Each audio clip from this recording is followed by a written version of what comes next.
그래서 그 다음 주에 기말고사 시험 보도록 할게요. 그래서 다음 주에 기말 시험 보도록 하겠고요. 범위는 오늘 배우는 데까지 할게요. 그래서 원래는 욕심내서 국제경제까지 확 하려고 그랬는데 너무 과하게 그럴 건 아니고 오늘 진도까지 할 거고요. 그러니까 17장입니까? 예, 그 화폐와 금융시장까지 할 테니까 그렇게 하고 이제 국제경제와 무역과 그거는 제가 뭐 딴 데 찍어놓은 거 있으니까 그 뒤에다가 그냥 올려놓을 테니까 나중에 방학 때 시간 되실 때 한번 대충 보시면 될 것 같습니다.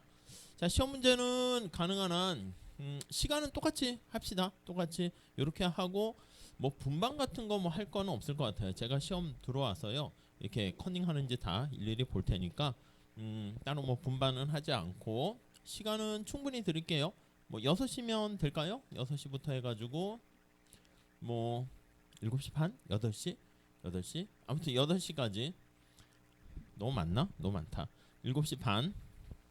왜냐면 8시까지 하면 다 썼는데 안 나가고 그냥 계속 앉아있는 사람들이 있어요. 그래서 저도 그냥 다 끝났는데 끝 나가세요 할 수는 없어가지고 그래서 한 요정도. 객관식은 뺄게요. 보통은 객관식 문제도 하는데 객관식 문제를 좀 제가 풀어드리거나 뭐 했으면 그런데 우리는 주관식으로 쫙 쓰는 거 할 테니까 앞에서부터 중간고사랑 비슷하게 주관식 몇 문제 낼지는 잘 모르겠어요. 대략 한 10문제 정도라고 생각하시면 되겠고 10문제인데 문제 하나당 뒤에 서브 문제를 좀 이렇게 집어넣도록 할게요. 그래서 1번 해놓고 작은 1번 뭐 이런 식으로. 자, 그래서 우리 400페이지 한번 보도록 할게요. 400페이지. 자, 거기 보시면 은행의 대차대조표가 나와 있는데 가볍게 좀 보시죠.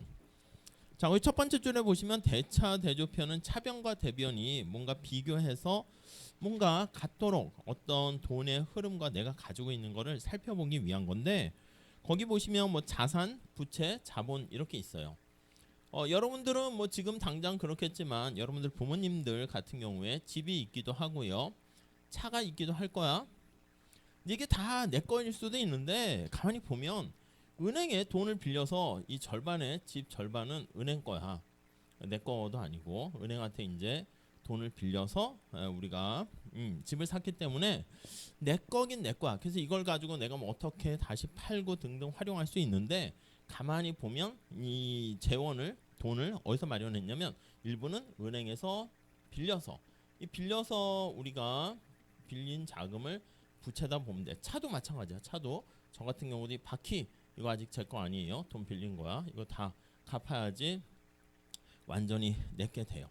자, 그래서 내 거도 있고 은행에서 빌린 것도 있고 그래서 내가 이러한 뭔가 가치 있는 뭔가 소유물을 갖게 돼요. 그래서 요거를 우리가 자산이다 이렇게 얘기를 하는데 여기서 이 자산의 원천은 어디서 왔니? 라고 했을 때 앞에서 얘기한 것처럼 내 개의 자본이 되고요. 내 거라는 거야.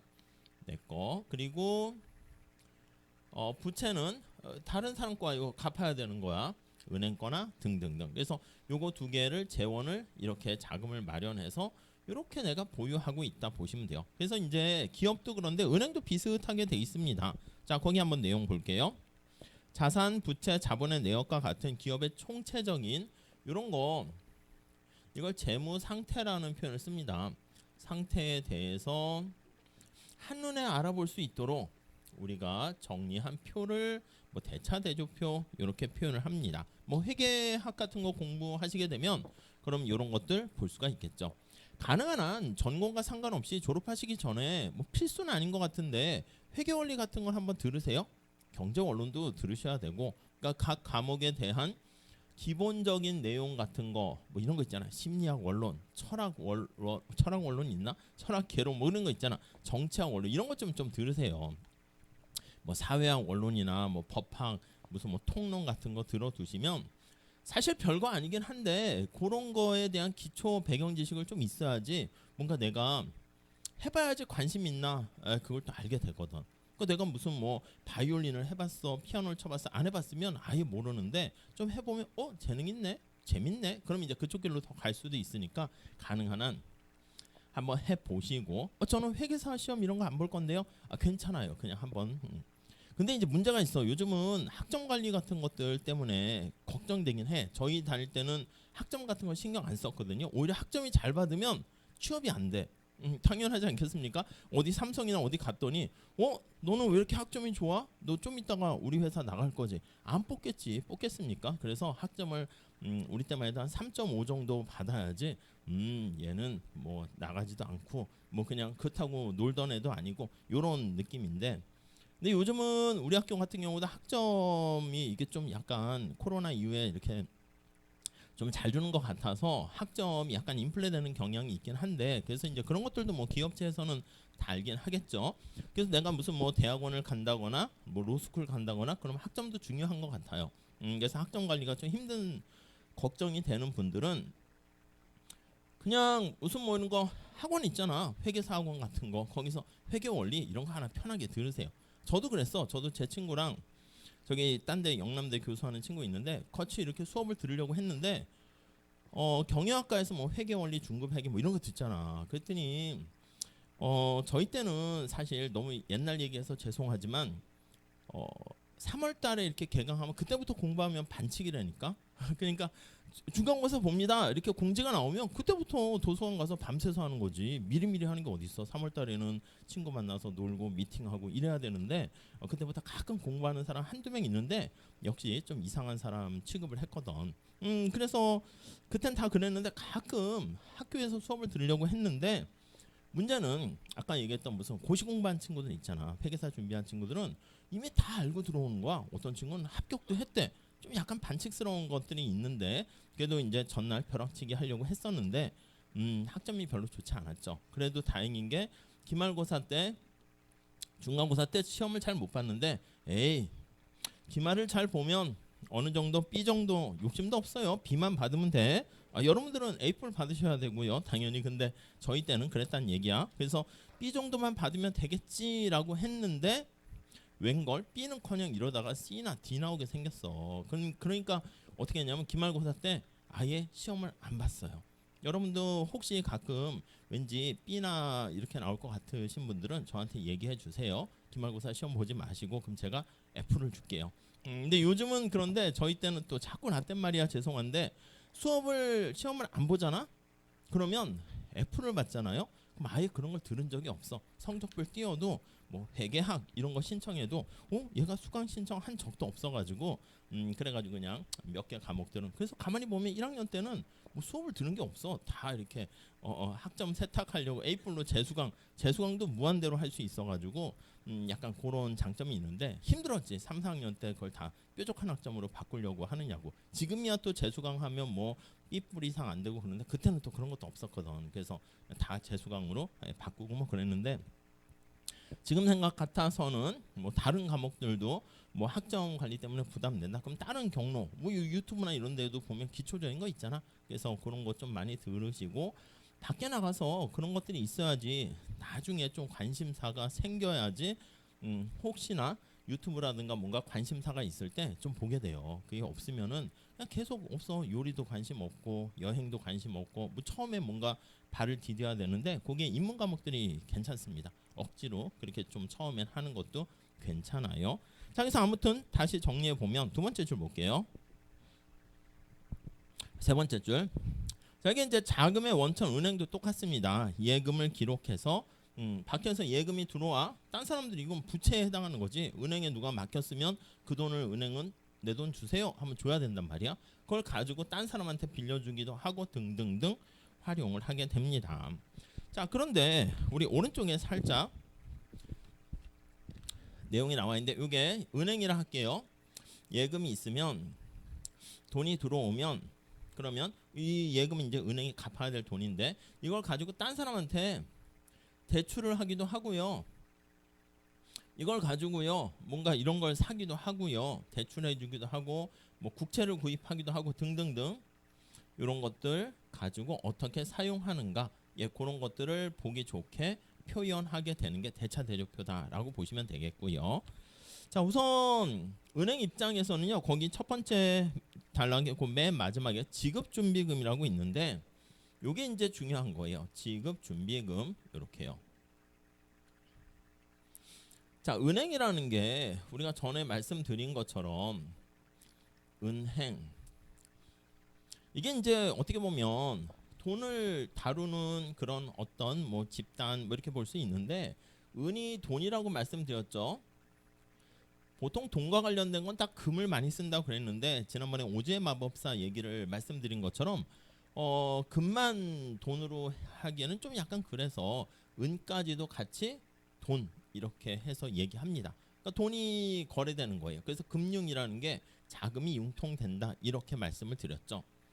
자, 근데 어디서 은행이라는 게 유래했나 보면 오른쪽에 살짝 나와 있는데요. 401페이지 근대 은행의 유래 이렇게 있습니다. 여러분들이 열심히 일을 해가지고요 돈을 많이 벌어요. 이 사람이 다 돈을 엄청나게 많이 벌고 있는 사람이야. 부자인 거지, 부자. 근데 문제는 약간 겁에 질려 있어. 왜냐면 내가 돈이 많다는 걸 사람들이 아는데 이 돈을 누가 뺏어가면 어떻게 하지? 걱정이 드는 거야. 근데 집에 보니까 저 집에 튼튼한 금고 이런 것들이 별로 없는 거지. 근데 옆에 어떤 집에 가봤더니 튼튼한 금고를 가지고 있는 사람이 있어요.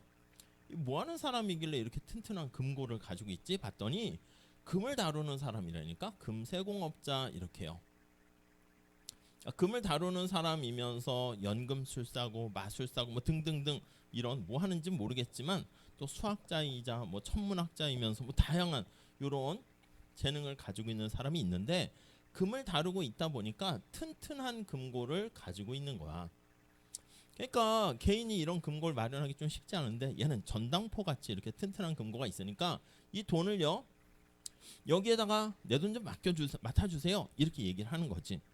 그러면 어떻게 돼? 내 돈을 이 사람이 튼튼하고 안전하게 맡아주고 있으니까 옛날에는 돈을 맡기면서 보관료를 냈다고.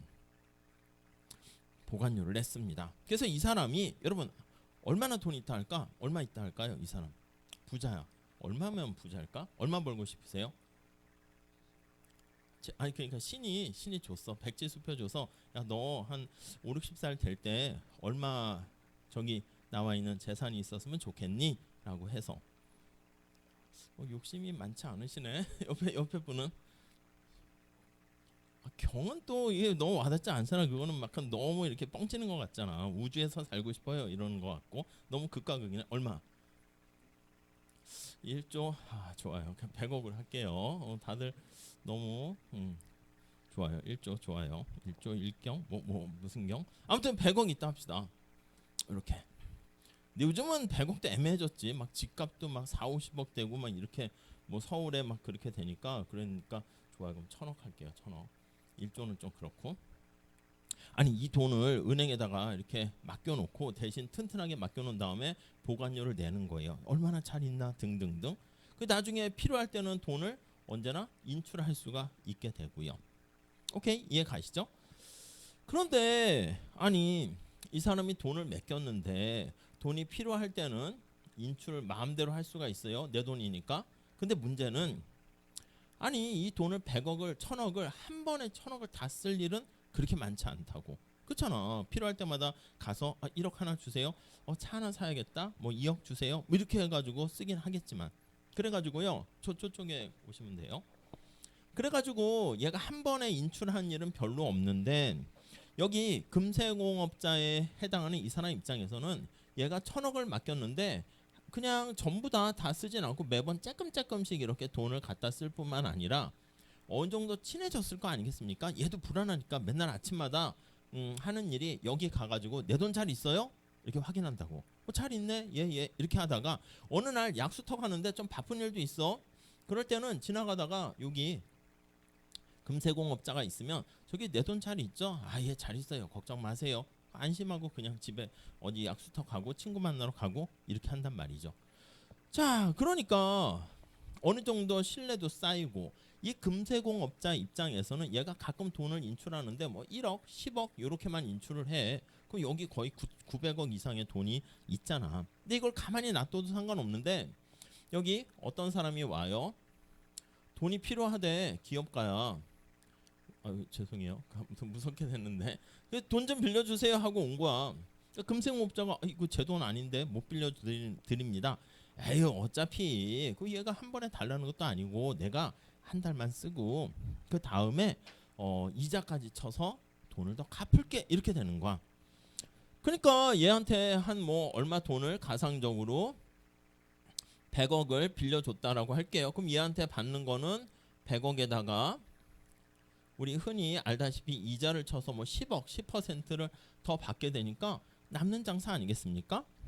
그리고 여기 한 명만 있다고 그랬는데 이렇게 뭐 1000억, 500억 이렇게 가진 사람들이 얘가 튼튼한 금고가 있다는 소식을 듣고 얘한테 돈을 이렇게 맡기는 거야. 그래서 돈이 만약에 이렇게 5천억이 쌓였다라고 할게요. 5천억이 쌓이면 물론 이 5천억이 얘뿐만 아니라 딴 사람들도 다 맡긴 돈을 합친 거야. 얘가 설사 갑자기 1000억 주세요 해도 5천억 가지고 있으니까 별로 지급하는데 걱정이 없어요.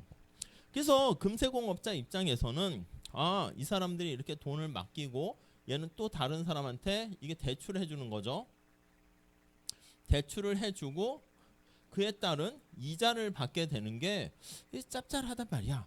그래서 가능한 한 돈을 많이 갖고 있으면 좋은 거니까 얘한테 이렇게 제시하는 거지. 저기요 보관료 받지 않을게요. 오히려 여기 많은 A라는 사람, B라는 사람, C라는 사람한테 저한테 돈을 맡겨주시면 오히려 예금에 따른 이자를 준대 보관료가 아니라. 그러니까 돈을 맡긴 사람 입장에서는요 예금을 한 저축을 한 이자를 주는 거야. 그럼 얘 입장에서는 아니 내 돈 맡아줘서 고마운데 맡아줘서 뭐 나름대로 제가 뭐 돈을 빌려줘서 돈 놓고 돈 먹는 역할을 할지 모르겠지만 그건 나는 알 바 아니고 예금했는데 거기다 이자까지 주면 괜찮은 거 아니겠습니까? 그래서 많은 사람들이 예금을 하게 되고 얘는 또 많이 대출할 수 있고 예금 이자보단 당연히 대출 이자가 훨씬 더 비싼 거죠. 그래서 예금 이자율보다 대출 이자율을 비싸게 해서 얘는 앉아서 이렇게 중개 역할을 하면서 돈을 벌고 이 사람도 이득이고 얘도 돈이 필요했는데 얘한테 돈을 빌리니까 다 같이 해피하게 이득을 얻게 된다라는 걸 알 수 있어요. 그래서 거기 보시면 읽을 거리에 밑에서 네 번째 줄입니까? 금 보관증이야. 예금을 이렇게 맡겼군 해서 보관증을 이렇게 준 다음에 그걸 골드스미스 노트라고 하는데 그러면서 금세공업자들이 이렇게 은행의 역할로 점차 확장 발전하게 됐다. 이렇게 보시면 돼요. 자, 그래서 우리가 거기 보시면은요 401페이지 한번 보시면 요 지급준비금 이따 다시 얘기할 건데 이게 굉장히 중요한 거예요. 지급을 위해서 일정 부분은 자기가 보관을 해야 되고 나머지는 이렇게 돈 예금 들어온 걸 가지고 대출을 해줄 수 있어요. 그래서 간단하게 표현을 하면 우리는 이렇게 많이 표현할 거야. 이쪽이 자산이라고 표현을 하고 여기가 자기 자본 내거 부채 이렇게 하면 은행의 대차 대조표다 그러면 여기 예금이 들어오고요. 내게 아니지 이건 사실은. 그리고 이걸 가지고 대출을 해줍니다. 근데 다 대출해 줬다가는 갑자기 돈 맡긴 사람이 내 돈 좀 주세요. 그럼 못 주면 문제잖아. 그러니까 일정 부분은 지급을 위해서 준비금으로 보유하고 있다. 이렇게요. 보통 이제 뭐 10% 해가지고 보통 많이들 얘기합니다. 그러니까 10%는 자기가 보유하고 나머지 90%는 이렇게 대출을 해줄 수가 있어요. 각각에 대해서 10%인데 여러 사람한테 빌려주고 하다 보니까 10%씩 모아도 요 한 사람이 내 돈 주세요 해도 충분히 감내할 수가 있게 되는 거죠. 자, 그런데 이제 문제가 뭐냐면 만약에 은행 시스템이 불안하다 해볼게. 이게 성균은 그렇고 정균 은행이라고 할게요. 성균 은행은 되게 좋은데 그래서 이게 좀 뭔가 은행인데 좀 불안하다라는 소문이 쫙 퍼져. 그러면 여기 예금을 맡긴 A서부터 B서부터 C서부터 이 사람까지 전부 다 아니 예금 맡겼는데 갑자기 이 은행이 망하면 자기 예금한 돈 다 못 받는 거 아니겠습니까? 특히 대공황 때 그리고 신뢰가 중요한데 이 내 돈을 맡긴 걸 못 찾을지 모른다라는 불안감이 휩싸이게 되면은 아니 먼저 가서 돈을 빨리 인출하는 게 훨씬 낫지. 그래서 대공황 때 많은 사람들이 은행으로 달려갑니다. 달려가는 모습이에요. 그래서 은행으로 뱅크런 한다 이런 표현을 쓰게 됩니다. 그래서 사람들이 막 줄 서 있는 거야. 바글바글 줄 서 있는 거지 이렇게. 그러니까 은행에서는 제일 중요한 게 뭐냐면 하나의 신뢰 이런 것들이 되게 중요한데 화폐라는 거 자체가 원래 신용 신뢰에서 출발한 거잖아. 그래서 이 사람들이 이렇게 다들 줄 서 있는 거야. 그럼 이 줄 서면서 여러분도 어떻게 불안하니까 엄마 아빠 저기 은행에 빨리 돈 맡긴 거 찾으세요. 또 친척들 친구한테도 얘기해. 자 저기 정균은행이라는 데가 망할 것 같아. 성균은행이 좋으니까 그쪽에다 빨리 예금하고 이쪽에 있는 거 빨리 빼. 이렇게 되면 안 그래도 이 은행 입장에서는 100%다 지급을 위해서 갖고 있는 게 아니라 일부는 갖고 있지만 일부는 대출해 주는데 한꺼번에 이 사람들이 몰리면 어떻게 됩니까? 그러면 돈을 줄 수가 없잖아. 그래서 은행이 진짜 망할 수 있는 그러니까 약간 악성 루머에 의해서 진짜 더 망할 수 있는 그런 상황이 되고요. 대공황 때는 그래서 안심시키려고요. 여기에다가 알바들 심어놨다고 하더라고. 이게 알바생이야 색깔 칠한 사람들이 막 크게 얘기하는 거지. 내 돈 주세요. 얼마 드릴까요? 50억 주세요. 막 이렇게 큰 소리로 외쳐. 주는 것도 아닌데 은행 직원이야. 여기 있습니다 하면은 이제 뒤에 사람들은 어떻게 되겠습니까? 오 돈이 충분히 있나 보다. 돈 달라고 하니까 저렇게 다 받아가네. 그럼 이 사람도 가서 그 다음 줄 서서 받고 줄 서서 받고 이게 알바생 또 하나 심고 얘는 어떻게 알바 했으니까 다시 뒤에 가서 줄 서야지. 그냥 이렇게 하는 거. 왜냐면 그 다음 또 이렇게 해가지고 내 돈 30억 주세요 이렇게 하면서 내 걱정을 하지 않도록 만드는 거죠. 그래서 아무튼 뭐 제일 중요한 게 뭐냐면 한꺼번에 몰리게 되면 그래서 이 은행 시스템 자체가 붕괴될 수 있는데 그냥 기본적으로 안정적인 상황에서는 예금의 일정 부분은 지급을 위해서 가지고 있으면서 경제가 이렇게 돈이라는 게 윤활유 역할을 한다 이렇게 보시면 되겠습니다. 자 근데 이 돈이 처음에 어디서 나옵니까 하면 자 처음에 거기 보시면 우리 왼쪽에 본원통화라는 말이 있어요. 우리나라가 있으면 우리나라의 여기 중앙은행에서 처음 중앙은행 창구를 통해서 밖에 돈이 이렇게 나가게 됩니다. 한국은행이죠 중앙은행이. 그러니까 이제 그 밑에 그 조폐공사에서 돈을 찍어가지고 한국은행 지하 창고에 저 금고석에 아직 밖에 나오지 않은 것은 아직 돈으로서의 가치가 있는 건 아니에요. 근데 처음으로 나오게 되는 돈을 하이 파워드 머니 해서 H라는 말을 사용합니다. 이거를 본원통화 이렇게 얘기를 합니다. 본원통화를 공급하게 되면은 자 그래서 다음 페이지가 보시면 그래서 이게 몇 배 이상의 우리 전에 봤던 승수 효과를 미치는다 해가지고요. 이거를 고성능 화폐다 이렇게 표현도 합니다. 고성능 화폐 이렇게요. 그럼 본원통화를 이렇게 공급하게 되면 이 본원통화가 거기 표를 한번 보시면 일부 사람들에는 이렇게 손에 돈이 쥐어지게 돼요. 이렇게. 그래서 이걸 현금 통화 이렇게 얘기하고요. 그다음 이제 요게 이제 은행에 현금의 일정 부분 사람들한테 간 다음에 은행으로 가겠죠. 그래서 거기 표를 보시면은 본원 통화 들어온 것 중에서 예금은행의 시제금 여기 예금은행이야. 예금은행이 현재 가지고 있는 거 이거 시제금 그냥 이렇게 표현을 하고요. 그 다음 시제금 말고 옆에 지급준비 예치금 이렇게 되어 있네요. 지급준비 예치금 이건 이제 뭐냐면 이제 은행이 자기가 현재 가지고 있는 돈을 너무 다 대출해버리면 또 문제가 되니까 일정 부분은 야 여기 번호통화 한국은행에다가 일정 부분 예치해 이렇게 얘기를 하고요. 그래서 거기 나와 있는 것처럼 이게 예금은행의 요게 지급준비금 현금 이렇게 되어 있어요. 그래서 본원통화는 현금과 지급준비금으로 이루어져 있다. 그렇게 보시면 되겠고요. 그 다음 밑에 화폐 발행 얘기라고 하는데 요게 이제 우리나라 경제에서 막 돌아다니는 거잖아. 그래서 요게 화폐 발행액 이렇게 얘기를 합니다. 얘는 이제 은행에 중앙은행에 다시 들어와 있는 것이기 때문에 돌아다닐 수는 없고요. 이렇게 살짝 보시죠. 자, 그 다음 페이지 가서 이 본원통화 가지고 몇 배 이상의 효과를 창조하는 걸 살펴볼 거예요. 그래서 402페이지 한번 보세요. 앞에 나와 있는 요 그림을 그릴 거야. 거기 보니까 요구불 예금 그냥 요구불자 빼도 돼요. 예금이 100억 원이 이렇게 들어왔습니다. 100억 원 예금으로 은행에서 이렇게 들어왔는데 밖에서 본원적 예금이라 해도 되고요. 이렇게 되네. 그래서 100억 원 이렇게 있는데, 자 거기 보시면 대출은 80억 원을 해줬고요. 그리고 100억 원에서 80%를 대출해 줬으니까 20%는 지급을 위해서 자기가 가지고 있는 거죠. 그걸 바로 지급준비금 이렇게 얘기합니다. 근데 앞에서 얘기한 것처럼 은행이라는 게 돈을 욕심이 생기면 야 가능한 한 대출을 많이 해줘야지, 약간 끝까지 할 수 있는 만큼 해주면 이게 대출 이자를 높게 해서 돈을 많이 버는 거 아니야? 그래서 은행이 욕심이 생기면 가능한 한 지급준비금을 낮추고 대출을 많이 해주려고 그래요. 근데 지나치게 과도하게 대출 많이 해주다가 이런 일이 발생하면, 뱅크런 현상이 발생하면 금융 시스템이 연쇄 효과로 또 크게 문제가 될 수 있으니까 정부에서 얘기하는 거지. 중앙은행에서 야 너 지급준비금으로 얼마를 반드시 보유해 라는 게 있어요. 그게 거기 보시면 지급준비금이 법정 이렇게 있어요. 법정 지급준비금.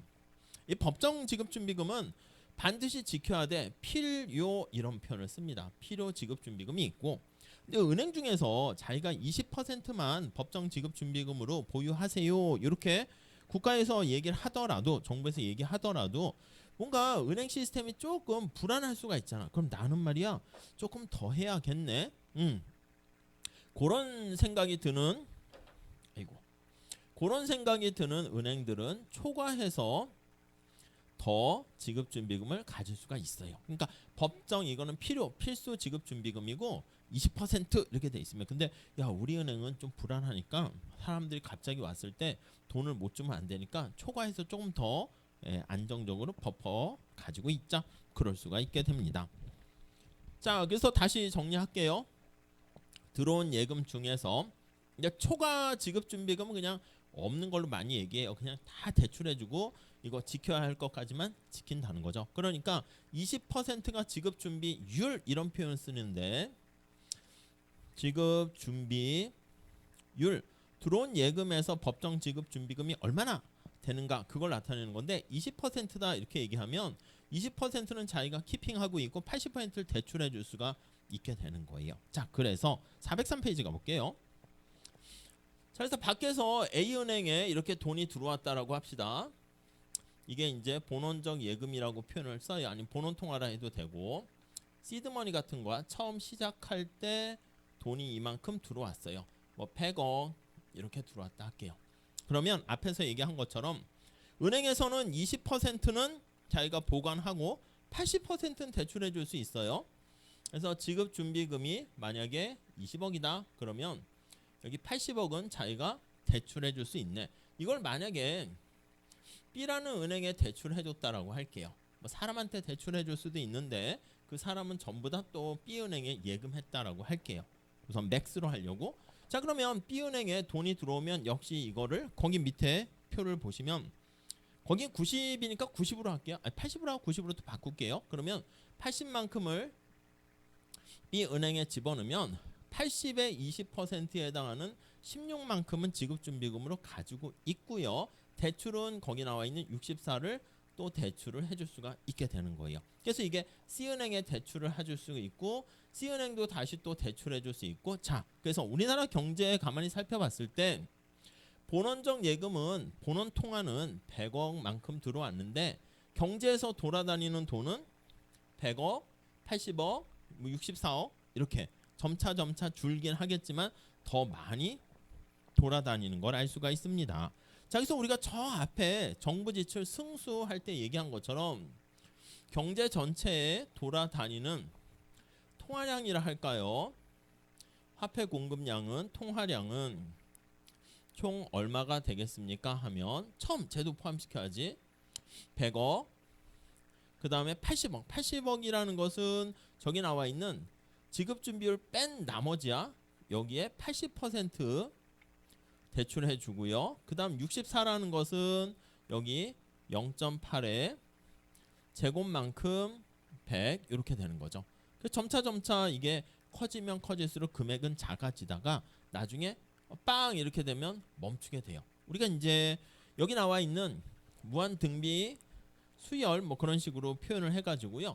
이걸 다 더하게 되면 이게 만약에 500억 이렇게 됐다라고 하면은 처음에 들어온 본원적 예금 본원 통화는 100억인데 중앙은행 창구를 통해서 나온 본원 통화도 마찬가지고 5배의 효과를 거두게 되는 걸 알 수가 있습니다. 이게 역시 똑같이 승수 효과 이렇게 표현을 해요. 자, 근데 만약에 거기 우리 책에 가보시면 403페이지에 있는 것처럼 아니 지금은 지급 준비율이 20% 이렇게 해서 20%만큼 이렇게 자기가 키핑하고 있는데 10%로 낮췄다고 할게요. 그래서 만약에 여기 잘 안 나오네. 지준율을 지급 준비율을 R이 10%라면 자, 그럼 한번 생각을 해볼게요. 그럼 내가 20%를 보유할 필요 없고 10%만 이렇게 보유하면 돼. 10%만 보유하고 90을 대출을 해줄 수가 있고요. 이해 가시죠? 그럼 얘도 90이 들어왔는데 거기서 10%인 9만큼만 키핑하고 있고 나머지 82를 대출할 수가 있고요. 자, 그러니까 결론적으로 말씀드리면 은행들이 법정으로 필수적으로 20%는 보유해 라고 했는데 10%만 보유해 이렇게 하면 대출할 수 있는 금액이 더 많아지니까, 즉 요 지급 준비율이라 할게 얘가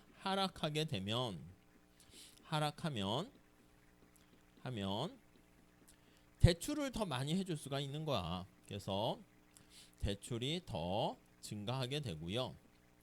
증가하게 되면서 시중에 돌아다니는 돈도 더 많아지게 되는 걸 알 수가 있습니다. 자, 그 과정이 거기 보시면 화폐 새롭게 창조되는 403페이지에 그게 나와 있고, 이걸 무한등비 급수 구하는 방법 하면 1-공비 해가지고 표현하게 되니까 얘가 500 되는 건데 이게 전체 통화량이라고 쓸게요. 통화량.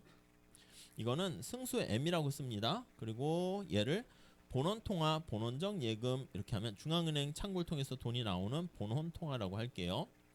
그럼 100억을 증가시켰을 때 시중에 5배의 효과를 보게 됩니다. 그래서 시중에 돌아다니는 통화량은 500억 이렇게 5배 효과를 보게 돼. 그래서 우리가 이게 저 앞에 케인즈 이론 할 때 승수 효과 파트 있잖아요. 예, 그거랑 똑같습니다. 그래서 여기 나와 있는 승수 5배 효과 보게 되는 이건 어떻게 결정되니 라고 하면은 저기 나와 있는 R을 지급준비율이라 할게. 그래서 지급준비율분의 1 이렇게 됩니다. 그래서 지금 얘기한 것처럼 지급준비율이 20%라고 하면 0.2분의 1 해서 5배가 될 것이고요. 지급준비율이 10%로 낮아지게 되면, 그러니까 얘가 낮아져서 이렇게 되면 승수는 0.1이면 10배로 커지게 되는 걸 알 수가 있겠죠. 그래서 우리가 중앙은행에서 시중에 돌아다니는 통화량을 어떻게 컨트롤합니까? 라고 하면 이렇게 지급준비율을 올렸다 낮췄다 이렇게 해서 조정을 하게 됩니다. 자, 그런데 거기 403페이지에 나와 있듯이 국가경제 부가 증가했다는 게 이 화폐가 많이 돌아다닌다고 해서 막 사과가 열리고 자동차가 만들어지는 건 아니야. 어떻게 보면 약간 거품이 낄 수도 있긴 하죠. 네, 그 정도 보시고 넘어갈게요. 자, 그래서 지금 얘기한 중앙은행 입장에서 우리가 통화량을 조정해서 경제에 영향을 미치는 것을요, 이 통화정책이라 합니다. 통화정책, 한국은행에서 이제 통화정책을 사용하는데 보통 이제 학술적으로 이제 금융정책 이렇게도 많이 써요. 화폐 금융정책 이런 표현도 혼용해서 씁니다. 통화정책은 경제가 침체되어 있을 때 뭔가 유동성을 공급한다는 표현을 써요. 돈을 풀어가지고 경기를 좀 이렇게 부양시키려고 하는 것이죠. 그래서 언제 통화량을 조정해가지고 우리 몸속에 피가 흘러가는 것처럼 통화량을 조정해가지고 경제를 안정화시키려고 하는데 어떤 방법이 있는가 보면요. 거기 크게 두 가지로 나눠서 볼 거예요. 그래서 하나는 일반적인 정책 수단 이렇게 나와 있어요. 일반적인 정책 수단 이렇게 있고요. 자, 그리고 오른쪽에 가보시면 선별적인 정책 수단 이렇게 있어요. 그래서 하나는 선별적인 정책 수단 이렇게요. 보통 우리가 관심을 갖게 되는 것은 일반적인 정책 수단에 초점을 맞추시면 될 것 같습니다. 자, 다시 일반적인 정책 수단 거기에 가보시면 요거는 요게 중요한 건데 한 세 가지 정도만 알아두시면 되겠습니다. 첫 번째는 뭐가 있습니까 하면 거기 나와 있는 지급 준비율을 조정하는 거야. 지급 준비율 요 정책이라고 써요. 요거를 조정하게 됩니다. 자, 그래서 어떻게 조절하면 될까요? 라고 하면은 시중에 돈이 너무 많이 풀려 있는 것 같아. 그럼 중앙은행이 자, 은행들아 너네 대출해 줄 때 말이야, 지급을 위해서 지금 상황이 안 좋은 것 같으니까 지금 20%만큼 지급 준비율을 보유했는데 지급 준비율을 좀 올려. 그럼 대출을 좀 많이 못 해주잖아. 그걸 지켜야 되니까. 자, 그래서 지급 준비율을 조정해서 만약에 통화량을 증가시키려면 이렇게 지급 준비율을 낮추게 되면은, 그래서 정리할게요. 그래서 R이라는 지급 준비율을 인하하게 되면 돈을 많이 대출해줘서 이거 승수라고 할게요. 승수 더 커지게 되고 그 결과 통화 공급량이 증가한다. 이렇게 보시면 되겠습니다. 오케이? 이게 이제 첫 번째 방법이 되는 것이고요. 자, 그다음 또 하나는 재할인율 정책이라는 게 있어요. 재할인율 정책. 재할인율 정책. 아니, 우리가 은행에 가서 돈을 빌리려고 할 때 내가 가지고 있는 무슨 담보를 맡기거나 아니 상품권이 있어. 10만 원짜리 상품권인데 아니면 어음이 있어. 내가 이게 6개월 후에 받는 거거든. 근데 지금 당장 급전이 필요하면 좀 뭔가 약간 디스카운트를 해가지고 10만 원짜리인데 그냥 그 9만 원만 받고 그냥 이렇게, 아니면 중고에다가 파는 거랑 비슷한 거지. 자, 그런데 여러분들 계좌, 한국은행 계좌 하나씩 있으세요? 없어요? 그 무슨 은행 해요? 우리은행? 그것도 좋은데 한국은행에 가서 저 예금하려고 하니까 계좌 좀 만들어주세요 하면 안 만들어줘요. 우리 상대 안 해요. 한국은행은 은행의 은행 역할을 해. 아니면 정부의 은행 역할을 해요. 그러니까 내가 여기 은행에 가서 돈을 빌리고 예금을 하고 이렇게 한단 말이지. 대출 받고 이렇게. 근데 여러분, 우리은행이 갑자기 운영을 하다가 돈이 필요해. 그냥 가끔 신한은행이나 국민은행 가서 빌릴 수 있는데 좀 약간 자존심이 상하겠지 않겠습니까? 만약에 성균관대학교가 재정이 좀 열악해지거나 힘들어가지고 고대 가가지고 저 돈 좀 빌려주세요 하면 약간 이게 동종업계에서는 좀 쪽팔리잖아. 그리고 정부도 다 성대가 어려운가 보지 이렇게 되잖아. 우리은행에서 만약에 국민은행, 신한은행 가서 뭐 돈 좀 빌려주세요 하면 걔네들 빌려주는 입장이 야, 너네 지금 재정 상태가 어떤데?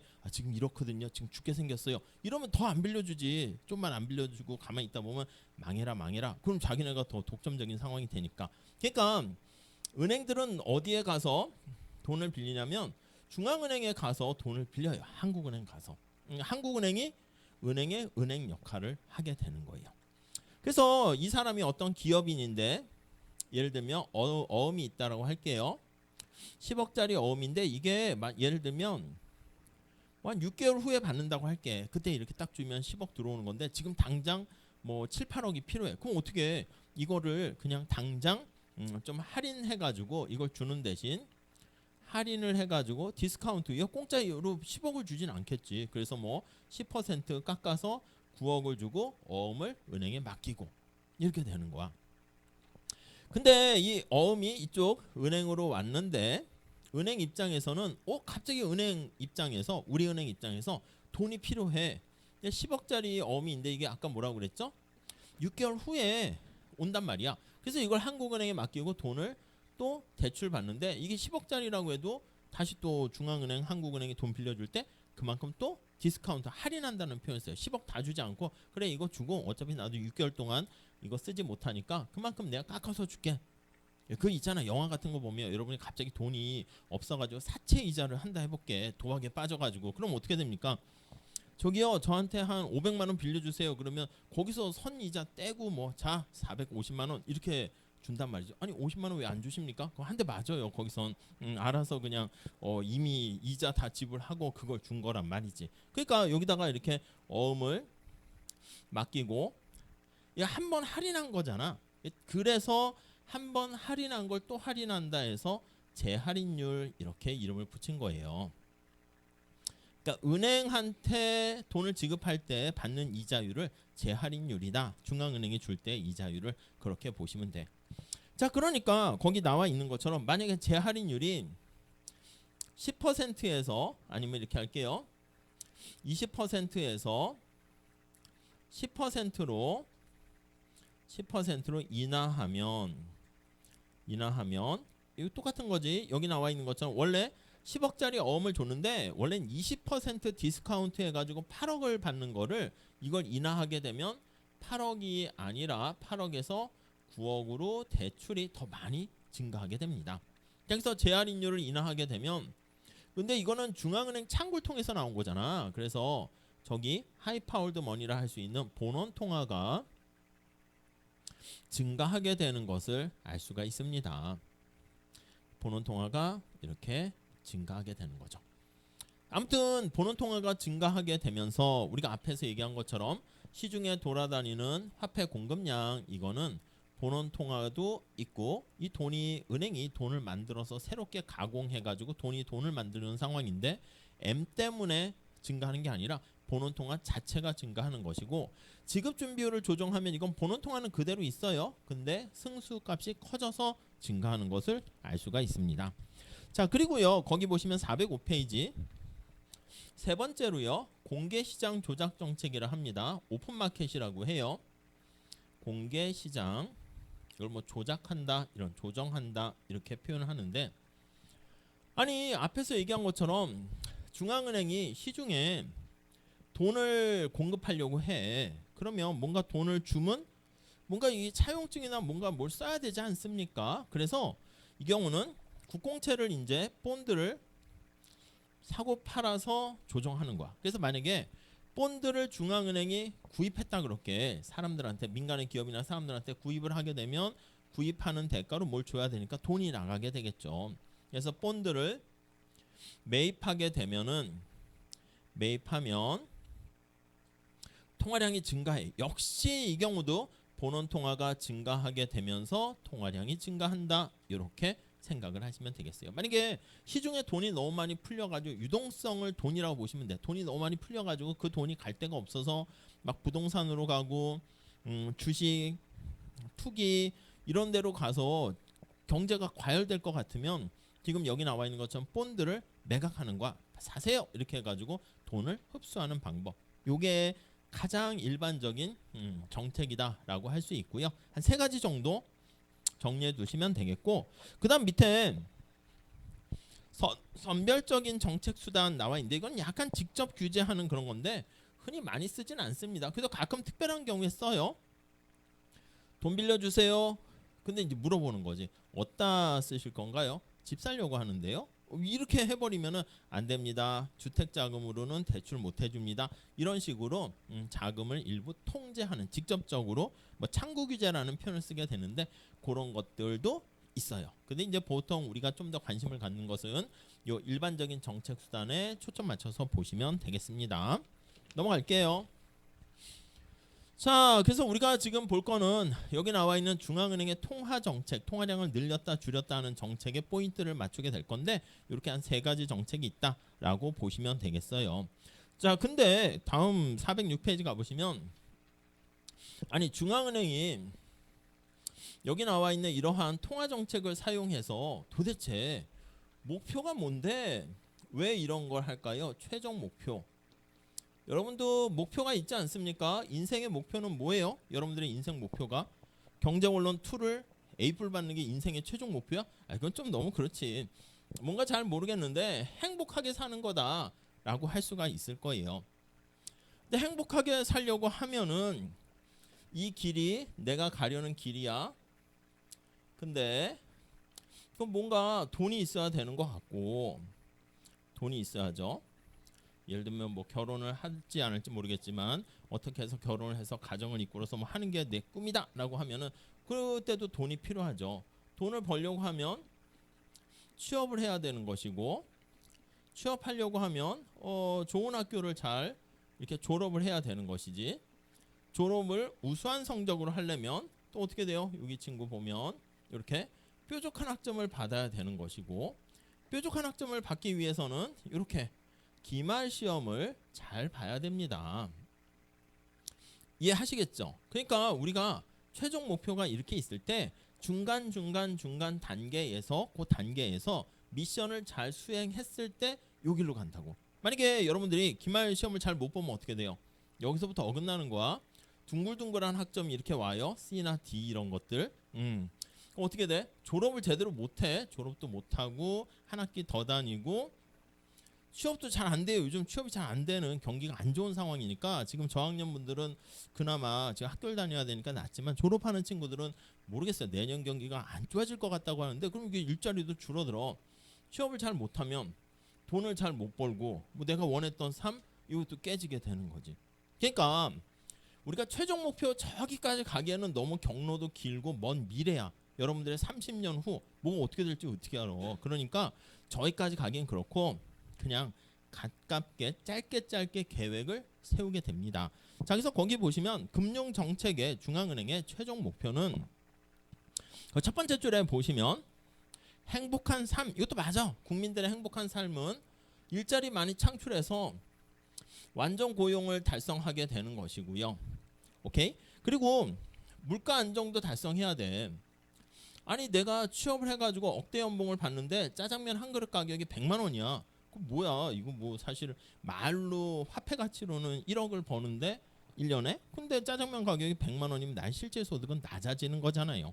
그래서 또 이런 거랑 또 국제 수지 이런 것들이 뭐 균형을 이루고 이런 것들이 사실 중앙은행이 추구하는 목표가 되는데 이런 목표들을 달성하기 위해서 바로 달성하기 힘들기 때문에 이렇게 중기, 단기 이런 중간 목표를 이렇게 세우게 됩니다. 이해하시겠죠? 별로 어려운 얘기는 아니고. 그럼 중간 목표 내가 지금 잘 가고 있는가 이걸 뭘 기준으로 할 거냐라고 할 때요. 조건이 있어요. 보통은 거기 보시면 통화량과 이자율을 중간 목표로 많이 사용하거든요. M이라고 할게요. 통화량 그리고 이자율. 그러니까 왜냐하면 이자율이 시장에서의 보이지 않는 손에 해당하는 가격이에요. 뭔가 이자율이 막 올라간다. 오, 사람들이 돈이 막 필요로 하는구나. 돈 빌리기가 힘들겠구나. 그러면 통화량을 좀 증가시켜서 이자율을 낮춰서 기업이라든가 투자하려는 사람들의 부담을 떨어뜨려 줄 수도 있고요. 이자율이 자꾸 떨어진다. 뭐 등등 같은 시그널이야. 그래서 이자율 이게 하나의 신호 역할을 하게 되는 거예요. 그래서 이런 것들이 중간 목표를 할 수 있는데 우선 첫 번째는 중간 목표를 가지고 최종 목표를 달성하려고 하는데 거기 한번 박스를 한번 보세요. 박스 위에 세 번째 줄 볼까요? 그러나 최종 목표에 달성하는데요. 기간이 매우 길기 때문에 현재 정책 방향대로 잘 가고 있는가? 그 중간 점검을 할 필요가 있어. 인생의 목표, 정부의 목표가 이거인데 잘 가고 있는가 해서 중간 목표를 삼았어요. 근데 이게 중간 목표로서 적절한가? 타당한가? 그거를 좀 체크를 해야 돼. 두 가지 조건이 필요합니다. 첫 번째는 당연한 얘기인데 박스 볼게요. 중간 목표는 최종 목표랑 안정적이고 체계적인 관계가 있어야 돼. 그러니까 내가 만약에 기말 시험 잘 보는 게 A뿔과 상관없고 A뿔 받은 게 졸업 잘해서 취업하는 건 상관없고 그럼 이게 최종 목표랑도 상관없게 되는 거잖아. 그렇기 때문에 중간 목표가 적절한가라고 하려면 중간 목표를 달성했을 때 최종 목표랑도 관련이 있어야 되는 것이고요. 그렇죠? 그래서 적절한 판단은 여부는 첫 번째는 최종 목표와 관련이 당연히 있어야 되고요. 목표와 관련이 있어야 하고 그리고 또 하나는 뭐가 있어야 되냐면 거기요. 그 변수를 쉽게 파악하고 측정하고 컨트롤할 수 있어야 돼. 내가 기말고사를 잘 보면 뾰족한 학점이 나올 수 있는가? 근데 그걸 잘 봐야지. 내가 만약에 기말고사 잘 봤는데 나한테는 이미 중간고사를 망해서 끝났어. 그럼 이게 여기서부터 틀어지는 거지. 그리고 내가 졸업을 했어. 좋은 학점으로. 취업 자체가 안 돼. 경제가 안 좋아서. 그럼 또 여기서 끊어지는 거지. 근데 이 최종 목표와 관련이 있는 것뿐만 아니라 내가 과연 통제, 컨트롤 할 수 있는가? 이것도 필요해요. 내가 조금 잘하면 기말고사 잘 봐서 뾰족한 학점 받고 충분히 이렇게 할 수 있어야지 그랬을 때 중간 목표로 의미가 있게 되는 것이죠. 자, 밑에 7-2에 보시면 중간 목표로서 통화량과 이자율 전통적으로 그걸 가지고 우리가 멀리 있는 최종 목표 달성하기 위한 하나의 가늠자 역할을 하게 되는데 최근에는 이것도 이제 중요했어요. 이런 건 거시경장에서 조금 더 많이 다루긴 합니다. 그래서 뭐 통화량, 이자율 어느 게 좀 더 타당한가 그런 얘기를 하는데, 자, 다음 페이지 가볼게요. 408페이지. 최근에는 들어보셨는지 모르겠지만 이 중간 목표를 달성해서 이렇게 가는 거 필요 없어. 그리고 한국은행의 목표가 무슨 고용을 창출하고 이거는 정부가 해야 할 일이고 하니까 한국은행 홈페이지에도 나와 있다고 그랬죠. 제일 중요한 게 인플레이션을 잡는 거다. 국제수지 이것도 주목적은 아니고 부차적인 목적이고 물가를 안정시켜야 되는 거에 주 제1의 목표로 삼게 됩니다.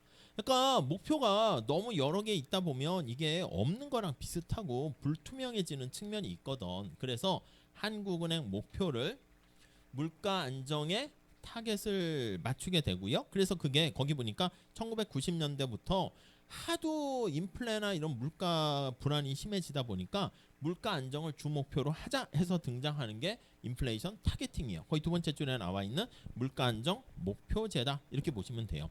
90년대 뉴질랜드와 많은 선진국이 받아들이면서 우리나라도 이제 도입을 하게 되었고요. 밑에 보시면 물가 안정 목표제는 뭐냐면 야, 그냥 인생이 행복해지는 길이 꼭 이 길만 있겠어? 다른 길도 많지. 그러니까 네가 지금 이거 말고 그냥 뭐로 가도 서울로 가면 되는 거니까 다양한 경로가 있으니까 네가 어떤 방법을 쓰든 상관없어. 근데 요 목표만 달성하도록 하자. 이렇게 얘기하는 거예요. 그러면 여러분 중간에 이 과정은 상관없어요. 중간 목표 이런 거 필요 없다는 거야. 근데 최종 목표인 인플레이션을 잡는다는 거에만 초점을 맞추고요. 대신 장점은 뭐냐면 이 중앙은행의 목표는 명확하구나. 제일 큰 장점이 목표가 명확하게 되는 거야. 물가만 잡겠다. 요게 이제 확실하게 돼 있는 거지. 딴 건 다 필요 없다. 그러니까 미국 같은 경우에 이번에 대선 같은 경우 할 때 보통 대통령 선거가 이렇게 바뀌거나 할 때 보면 많은 요인들이 있지만 경제가 별로 안 좋게 되면은 정권이 바뀌거든요. 그러니까 민주당에서도 막 트럼프 할 때 민주당 정권에서는 트럼프에게 넘겨주지 않으려고 이거 물가 아유 인플레 생기면 어때? 야, 돈 좀 빨리 풀어. 이렇게 얘기하는 거고 행정부 정부 쪽에선 중앙은행에 해당하는 미국 연준에서는 안 돼. 지금 인플레가 심각하니까 금리를 올리거나 해가지고 돈을 풀지는 않겠어. 이렇게 하고 이제 두 개가 이제 충돌되는데 옛날에는 어떻게 될까? 옛날에는 한국은행이 그냥 정부 대통령이나 이런 쪽과 관련돼 가지고 같은 이제 팀이니까 야 지금 경기가 너무 안 좋은데 야 우선은 경제를 살리고 보자. 이렇게 되면 돈 좀 푸세요. 한국은행 총재 뭐 하십니까? 그럼 그냥 금리 낮추고 돈을 풀었단 말이지. 근데 최근에는 어떻게 되겠습니까? 행정부라고 할까? 행정부와 이게 돈을 관리하는 금융의 대통령이 한국은행이 총재라고 하면 되겠죠. 한국은행 중앙은행입니다.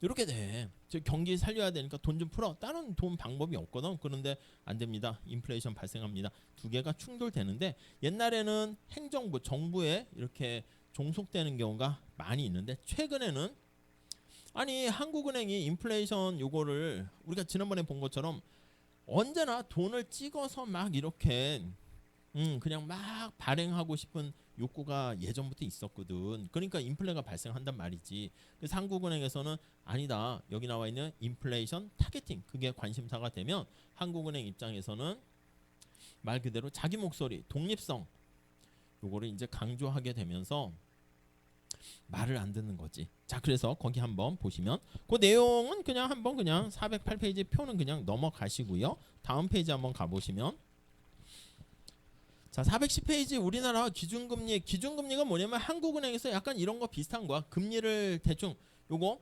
목표로 하는 거 아니야. 저 목표를 달성하기 위해서 물가를 통제하기 위해서 뭔가 금리를 조정해서 금리를 올리고 낮추고 그래서 금리 이자율을 올리게 되면 기준금리라고 합니다. 한국은행 입장에서는 기준금리를 조정해서 올리게 되면 이게 이제 기준이 되는 거니까 은행이 여기다가 이 기준금리를 보고 플러스 알파 같은 거에서 금리를 더 더해주게 되는 거야. 그러니까 이게 하나의 잣대가 된다는 것이죠. 자, 그래서 거기 보시면 기준금리 변동 추이가 점차 이렇게 있고 경제가 안 좋으면 금리를 좀 낮추고요. 경제가 좀 좋으면 금리를 올리고 지금 그런 상황인데 우리나라는 경제가 안 좋을 것 같아가지고요. 금리를 좀 이렇게 이번에 연속 2번 이렇게 낮추게 됐어요. 근데 문제는 뭐냐면 미국은요. 금리를 높은 수준에서 지금 계속 유지하고 있거든. 여러분들이 돈을 가지고 있는 사람이다 그러면 아니 우리나라 금리가 한 3%인데 미국 금리가 5%라 합시다. 어디다가 투자하겠습니까? 미국에 투자하는 거지. 그러니까 돈 가지고 있는 사람이 우리나라에서 야 미국으로 가자. 금리가 좋으니까 그래서 돈이 빠져나갈 그런 우려가 있게 되는 것이죠. 그래서 이제 이 격차를 가능한 한 이렇게 갖게 하거나 줄이려고 노력을 하는데 지금 상황에서는 자꾸 벌어지고 있어서 그게 문제가 되기도 합니다. 자, 그래서 거기 밑에 8번에 보시면 중앙은행의 기능과 독립성 논쟁 이렇게 나와 있어요. 자, 중앙은행의 진화 한번 볼까요? 첫 번째 줄 볼게요. 중앙은행이란 한국은행입니다. 영국에는 뭐 영란은행 뭐 등등 뭐 이렇게 거기 보시면 통화금융제도의 중심이 돼서 은행권을 독점적으로 발행합니다. 그러니까 여기 본원 통화를 독점적으로 발행하는 게 이게 중앙은행에서만 할 수가 있지. 가끔 성균관 대학교에서 무슨 축제를 할 때 우리끼리만 그냥 가짜 화폐로 해가지고 뭐 성균 화폐 우리끼리 뭐 밥 사 먹고 뭐 이렇게 동아리 하고 이런 것들은 할 수 있어. 근데 성균 화폐 들고 저기 신촌 가서 저기요 밥 먹을 때 이거 내면 이게 뭐예요? 이렇게 되겠지 당연히. 그러니까 그런 것들이 만약에 막 자기 스스로 각 지역마다 화폐를 막 남발할 수 있으면 이 통화량 컨트롤하기가 힘들다고. 그렇기 때문에 통화량을 얼마 이렇게 할 수 있는 것은 공급할 수 있는 것은 중앙은행만 할 수가 있어요. 자, 그래서 거기 보시면 세 번째 줄에 독점적으로 은행권을 발행할 수가 있습니다.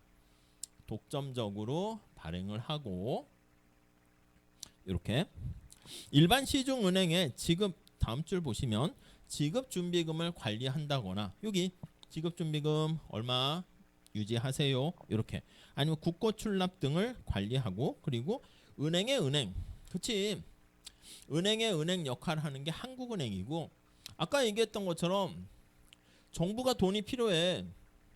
아니 그럼 대한민국 정부가 우리은행 가가지고 돈 빌릴 순 없잖아. 그러니까 한국은행 가서 야 돈 좀 빌려줘. 이번에 경기 부양을 위해서 재정정책을 해야 되는데 지금 세금도 안 거치고 좀 문제야. 근데 사람들 고용해서 돈을 써야 되는데 지금 우리 국고에 지금 돈이 없어서 바닥났거든. 돈 좀 빌려줘. 그러면 이렇게 정부가 재정이 적자가 됐어. 들어오는 조세 수입은 없는데 우리 지난번에 본 것처럼 들어오는 조세 수입은 없는데 쓸 때는 되게 많아. 그거 어떻게 돈 빌려야지 뭐. 그래서 한국은행에 빌리는 거지 뭐. 오케이. 그래서 한국은행에 차입을 하게 되는 경우가 발생하는데 정부의 은행 역할을 하는 게 바로 한국은행이야. 그리고 아까 얘기한 것처럼 삼성에서 만약에 스마트폰을 많이 팔았어. 수출이 잘 됐어.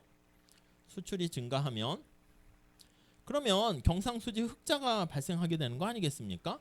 그러면 달러가 들어온다고. 미국 애들이 삼성의 스마트폰 구입하고 달러를 주지. 그럼 이 달러 가지고 우리 여기 동대문 남대문 시장에서 쓰기가 그렇잖아. 여기 뭐 2달러 있습니다. 그럼 이거 당황한다고. 그러니까 우리나라에서 우리가 물건 사거나 하려면 이거를 환전해야지. 원화로. 그래서 달러가 들어온 걸 원화로 환전해주는 역할 이런 것들이 이제 또 중앙은행에서 합니다. 외국 물건을 사려고 해. 그럼 달러로 구입해야 되지 않겠습니까? 그럼 달러로 구입을 하게 되면은 당연히 달러가 없으면 안 되잖아. 그럼 원화를 환전해서 달러로 바꿔서 물건을 사고 그런 역할을 하는 게 또 중앙은행이다. 그 정도만 보시면 되겠습니다. 그래서 경제학과에서도 이게 졸업을 하시게 되면 많은 금융권으로 가는데 또 한국은행 가는 것도 괜찮죠. 장점이 뭐냐면 요즘은 좀 애매해지긴 했는데 옛날에는 한국은행 가면 뭐 돈 많이 주고 이런 거보다 자부심도 있고 나름 그리고 이제 공부하겠다는 사람도 이렇게 연수도 많이 잘 보내주고 막 그래요. 그래서 이제 뭐 성대로 대학원 과정 와서 그 가깝잖아. 그래서 이제 계속 직장 다니면서 뭐 석사 박사 할 수 있는 그런 좋은 기회도 있고 등등등 하니까 뭐 나쁘진 않죠. 그리고 우리가 봤을 때 한국은행 가면요, 뭐 대단한 뭐가 할 수 있는 것 같이 보이잖아. 졸업하는 경영 경제 친구들도 졸업하면 한국은행 시험 봐서 많이들 들어가는데 성대생들이 되게 많이 요즘 들어온다 하더라고요. 근데 가서도 별로 할 거 없어. 가서 그냥 복사하고 이런 거밖에 없어. 그러니까 뭘 하겠어. 우리 생각에는 이창용 총재랑 같이 금리 결정 그걸 뭐 가서 하겠습니까? 그냥 가서도 공부를 더 해야 돼. 내가 금융 관련해서 뭔가 박사를 받고 막 이렇게 해야지. 그래야지 뭔가 조금 목소리라도 내고 보고서를 쓰게 되면 읽어보기나 하지. 안 그러면 그냥 지금 미국 상황은 어떤지 요약 정리 좀 해주세요. 뭐 그런 거밖에 못 하고 그래요. 아는 후배가 처음에 친한 후배가 있었는데 제가 이제 꼬셔가지고 대학원을 왔거든요. 왔는데 대학원 가도 고민이고 똑같아요. 사는 게 여러분 지금도 고민이잖아. 다음 학기 졸업은 어떻게 하지, 뭘 하지, 취업은 어디 하지 고민이죠. 대학원 가도 고민이야. 대학원 가면 공부를 계속 해야 되나 이런 것도 늘 고민이야. 이거 성대 졸업해서 이거 취업도 못하는 거 아니야? 이런 것도 있고 막 그러다가 지난번에 말씀드린 것처럼 또 예전과는 달리 세계적으로 유명한 학자들을 모시고 뭐 세미나도 하고 이런 거 보면 진짜 막 엄청 스마트하더라고. 그런 거 보면 아이고 거기서 이제 위축되면서 그 거인들 앞에서 깨갱 그런 거 있잖아. 그 후배는 형님 이거 대학원 가야 될까요? 계속 갈까요 말까요 해서 저는 애매하게 잘못된 길을 가다가 이렇게 해서 그냥 가게 되고 그 친구는 중간에 경로를 이탈했지. 그래서 졸업이나 해야 되겠다 해가지고 그냥 대충 한 석사 좀 다니다가 때려치고 한국은행 시험을 봐가지고 그냥 한국은행 들어갔지. 근데 이제 한국은행도 그때만 해도 학부 졸업하고 시험 보려면 시험 문제가 좀 되게 어려웠는데 이제 석사 대학원까지 이렇게 좀 다니다 가니까 문제가 좀 쉽지 않겠습니까? 그래가지고 잘 봐가지고 취업했어. 그래가지고 이제 잘 다니고 있는데 물어봤지. 야 너 한국은행 다니니까 뭐 하냐 했더니 하는 게 없어요. 전화해가지고 우리가 이제 한국은행에서 나오는 통계 지표 중에서 무슨 아이오 모형이라 해가지고 뭐 이런 거 있잖아. 철근하고 뭐 등등등 이런 거 해가지고 산업 연관표라는 거 만드는데 전화만 하는 거야. 거기 철근 몇 개 팔렸죠? 이런 것만 하고 하는 게 없는 거야. 그러니까 자기가 이 모양 요걸로 계속 다니다가는 또 하는 게 그냥 아무것도 없이 전문성을 갖추지 못하고 그냥 끝날 것 같아가지고 그래서 이제 대학원 과정을 또 다시 오게 되었지. 그래가지고 뒤늦게 다시 또 대학원 박사과정 밟고 박사학위 받은 다음에 그다음 또 잘 다니고 있어요. 근데 지금도 가서 뭐 하는 거 없어. 그래서 뭐 다 똑같습니다. 그래서 여러분도 아무튼 결론 말씀드리면 계속해서 뭔가 새로운 거를 다 플러스 하셔가지고 뭐 이렇게 아무튼 가는 길을 추구해야 될 것 같습니다. 아무튼 거기 보시면요 한국은행의 역사에 대해서 거기 나와 있는데 그건 그냥 한번 읽어보시면 되겠고요. 411페이지 중앙은행의 유래에 대해서 살짝 있는데 한번 볼까요? 두 번째 줄에 영국의 잉글랜드 영란은행이라고 하는데 그냥 일반적인 그냥 은행이야. 근데 아까 얘기한 것처럼 정부가 돈이 없잖아. 그래서 우리은행한테 돈을 빌린 거야. 그때는 중앙은행이 없으니까 우리은행아 야 너네 뭐 성대가 우리은행하고 이거 뭐 합니까? 몰라요? 뭐 하지? 무슨 은행이지? 우리은행하고 하나? 그 주거래 은행이 있을 거 아니에요? 이렇게 할 때 학생증 같은데 보면 나오는 게 무슨 은행이에요? 우리은행? 아니에요? 몰라요? 그런가? 아무튼 그런 것 같은데. 근데 정부가 우리은행에 가서 돈을 빌렸어. 창피하긴 한데 뭐 돈이 없는 걸 어떻게 전쟁도 하고 막 하다 보니까 돈이 없는데 우리은행이 돈이 많아가지고 돈을 빌려줬거든. 그러면 공짜로 빌려주겠어? 딱 보니까 이 정부가 돈도 없어서 빌렸는데 이자 많이 갚아. 나중에 뭐 돈 갚을 것도 애매하고. 그러니까 얘가 요구하는 게 뭐냐면 거기 네 번째 줄 보시면 윌리엄 3세의 17세기인가 그때 돈을 빌려주는 대가로 정부한테 뭔가 요구를 합니다. 내가 말이야 돈을 찍어낼 수 있는 권한을 독점권을 나한테 줘. 화폐를 관리하는. 그래가지고 중앙은행이 탄생하기 시작했다라고 보시면 되겠습니다. 자 그러면서 다음 단락에 여러가지 특혜를 누리게 되고 중앙은행은 자본주의 성숙과 금융제도 발전 속에서 자유롭게 진화하면서 다른 나라들도 거기 미국의 연준 연방준비제도 뭐 독일, 스위스 등등 이렇게 그래서 맨 마지막 제줄에 화폐금융제도의 신뢰성을 확보하는 그런 역할을 하게 된다라고 보시면 되겠습니다. 다음 페이지 넘어갈게요. 자 그래서 다음 페이지는 중앙은행이 앞에서 얘기한 것처럼 정부의 압력을 많이 받습니다. 한국은행 총재 지금 뭐 하세요? 경기가 안 좋은데 빨리 돈 좀 푸시고요. 이자율을 낮춰주시고요. 경기를 좀 살릴 수 있도록 도와주세요. 이런데 그 말을 안 들을 수 없거든.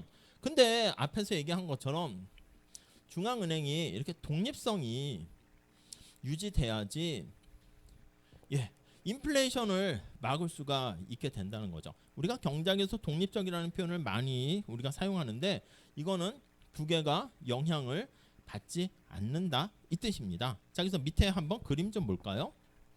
첫 번째 줄 살짝 보고 전 세계적으로 중앙은행의 독립성을 강화하는 방향으로 제도가 개편되고 있는데 왜냐하면 중앙은행이 정치에 종속돼서 행정부가 지금 선거철이니까 빨리 경기를 부양시켜야겠다.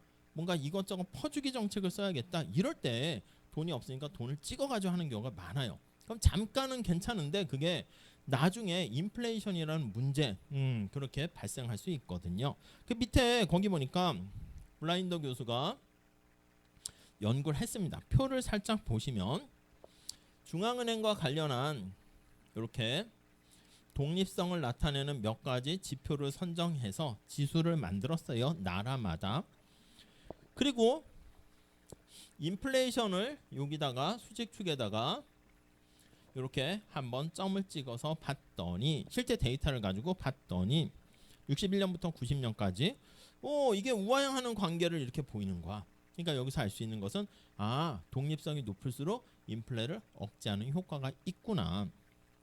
근데 문제는 인플레를 억제하는 효과가 있는데 아니 경기가 침체돼서 인플레를 잡는 거 아니야? 경기가 꿀꿀해지면 물가가 올라가지 않잖아. 그래서 이제 오른쪽에는 역시 중앙은행의 독립성과 관련된 지수와 GDP 증가율 이게 경제 성장률이죠. 증가율을 한번 봤어요. 그러니까 물가를 잡긴 잡았는데 경기 침체로 잡은 건 이거는 원하는 게 아니지. 근데 요거는 기울기가 조금 좀 이렇게 완만하게 되는 거야. 독립성 지수가 높을수록 경제 성장률이 좀 줄긴 하는데 그렇게 줄진 않는다. 근데 인플레를 크게 잡는다. 이러면 중앙은행이 독립성이 높으면 높을수록 인플레이션을 잡는데 효과적이다. 그런 얘기를 할 수가 있겠네요. 그래서 맨 마지막 제출을 보시면 중앙은행의 독립성이 잘 보장된 나라일수록 물가 상승률이 낮은 경향을 보인다라는 연구 결과가 있게 되네요. 자, 그 정도 볼게요. 자, 다음에 금융시장인데요. 금융시장은 그냥 여러분들이 원론적인 거니까 그냥 가볍게 그냥 보시면 될 것 같습니다. 9절 금융시장. 자, 금융이라는 게 다시 뭐라고요? 금이 돈이야, 융이 융통입니다. 그래서 자금이 돈이 융통되는 융통이라는 게 이제 서로 빌리고 빌려주는 거를 얘기한다. 이렇게 보시면 돼요. 두 번째 줄에 자금이 융통되는 과정 그걸 이제 금융이라고 얘기하고요. 자, 이렇게 자금이 융통될 때 거기 보시면 다음 줄에 주로 예금을 한다거나 은행에 저축하는 거죠. 이 보험 증서도 하나의 거래가 될 수가 있습니다. 우리가 흔히 주식, 채권 이런 거요. 이런 것들이 금융시장에서 다양한 여러 가지 이걸 금융자산들이다 이렇게 얘기를 합니다. 자, 간단한 내용만 조금 보시면은요. 밑에 금융시장의 기능 한번 볼게요. 아니 금융시장의 기능은요. 앞에서 말씀드린 것처럼 좀 뭔가 돈을 내가 지금 사업을 해야 돼. 지금 AI가 막 발전하면서 지금 이럴 때 투자를 해서 뭔가 아이디어가 있는데 지금 돈이 없어서 투자를 못 받아가지고 이렇게 됐을 때 여기서 돈을 누군가에게 빌려가지고 사업을 하고 내가 지금 뭔가 학원을 다니고 대학을 다니려고 해. 근데 지금 당장 내가 돈이 없어. 근데 내가 대학을 잘 졸업을 해서 충분히 갚을 수가 있으면 뭔가 돈을 빌려서 대학을 졸업하고 벌어서 이자까지 쳐서 갚게 되면 나도 좋고 빌려준 사람도 좋고 모두 윈윈 이렇게 되는 상황이죠. 자, 그렇기 때문에 금융의 기능 보시면 첫 번째 줄 볼게요. 자금의 수요자와 자금의 공급자를 효율적으로 연결시키는 기능. 여기 어떤 사람이 있어요. 이 사람이 돈이 많은 사람이야. 그래서 부유한 사람이에요. 예를 들면 이 사람이 100억을 이렇게 벌었는데 아니 돈을 다 썼는데 다 쓰지 않아. 그래서 100억이라는 소득 중에서 우리 지난번에 얘기한 것처럼 일부는 씁니다. 일부는 소비를 합니다. 남는 돈은 저축을 하겠죠. 이렇게 쓰지 않고 남은 걸 우리가 저축이다 이렇게 보시면 돼. 그러니까 돈이 남은 거야. 소비하지 않고 남은 거 그게 저축, 잉여 자금이라고 볼 수 있겠지. 근데 여기에 어떤 기업이라든가 어떤 사람들이 있어요. 주로 이제 투자자가 되겠죠. 투자 아니면 기업이라고 할게요. 얘는 저축자가 되는 거야. 잉여 자금을 가지고 있는 사람. 그러면 요 자금을 투자하는 기업에게 이렇게 빌려주게 되는 것이죠. 돈을 빌려주게 되고 얘는 이걸 차입한다고 얘기하죠. 차입자가 되는 것이고 대신 아까 말씀드린 것처럼 이걸 통해서 사업을 잘 벌려가지고 돈을 다시 나중에 갚게 되겠죠. 원금하고 이자까지 이렇게 받게 될 거예요. 원금에다가 이자 이렇게.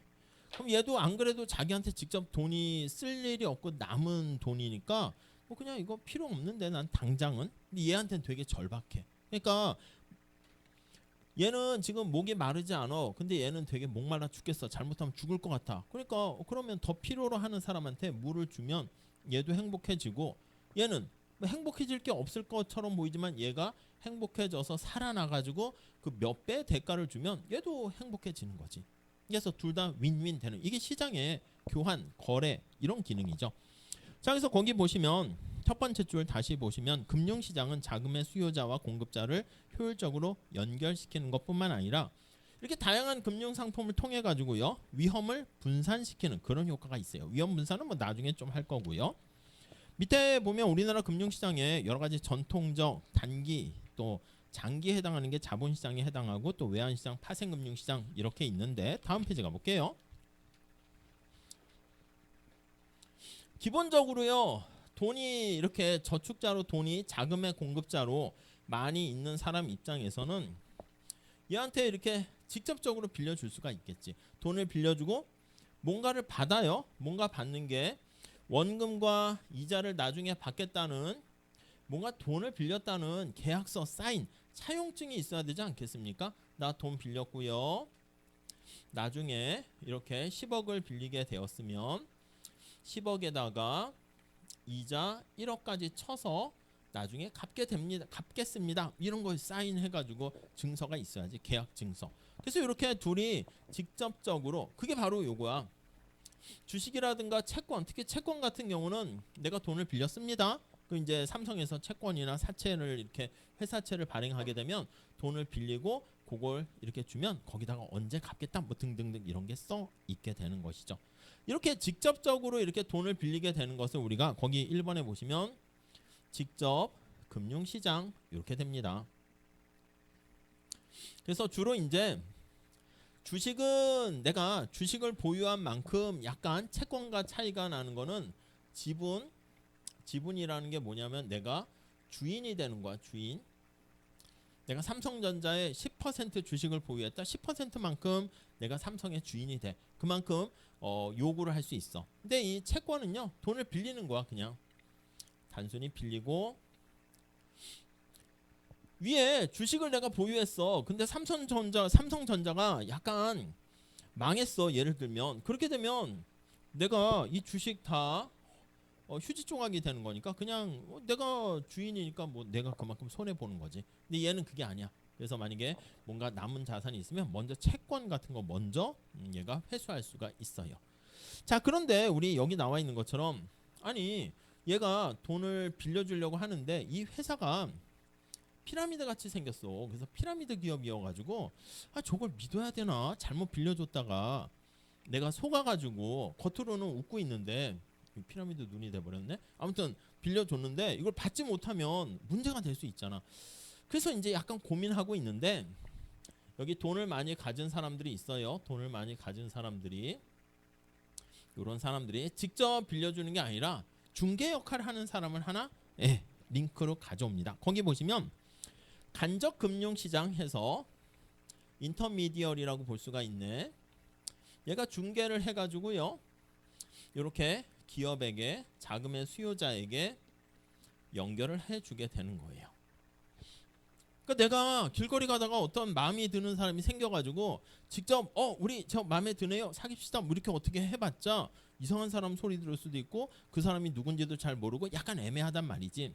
그러니까 좀가 믿을 만한 사람을 통해서 뭐 중매업체나 소개팅이나 친구가 있다라고 하면은 양쪽 다 알잖아. 그러니까 둘이 연결시켜주는 매칭해주는 역할을 하는 거예요. 매칭 역할을 하게 되는 거지. 그럼 중개업체 같은 경우에는 아니 돈을 빌리는 얘가 재무 상태가 진짜 튼튼하고 건실하고 제대로 된 기업인지 그런 거를 많이 심사를 하겠지. 얘만 있는 게 아니라 많은 애들을 심사를 해서 등급을 매기겠지. A등급, B등급, C등급, D등급 뭐 이런 식으로 매길 수 있을 거고요. 그러니까 얘가 중개 역할을 잘 해주게 되면 얘가 누구한테 빌려줘야 되지? 이 돈을 내가 계속 가지고 있으면 기회비용 측면에서 봤을 때 안 쓰고 그냥 장롱에 넣어두면 그것도 낭비거든. 그러니까 더 필요한 사람한테 연결을 해줘야 되는데 자기가 직접 찾자고 하니 정보도 부족하고 시간도 많이 걸리다고요. 그러다 보니까 여기 중개업체를 보고 믿는 거지. 그래서 이렇게 많은 사람들이 중개업체에게 돈을 맡기게 되면 얘가 이 은행 역할이 그런 거 아니겠습니까? 금융기관이 증권회사 뭐 등등 연결해 주는 데가 그래서 브로커 역할을 해주는 게 이렇게 이게 바로 간접 금융시장이다 이렇게 보시면 되겠습니다. 은행이나 보험회사 같은 금융 중개기관을 통해 가지고요 자금을 간접적으로 조달하게 되는 그게 간접 금융시장. 이건 직접 금융시장 그 정도 보시면 될 것 같고요. 그리고 이제 파생 금융 상품 시장이다라고 하면은 이게 새로운 어떤 금융 상품을 또 만듭니다.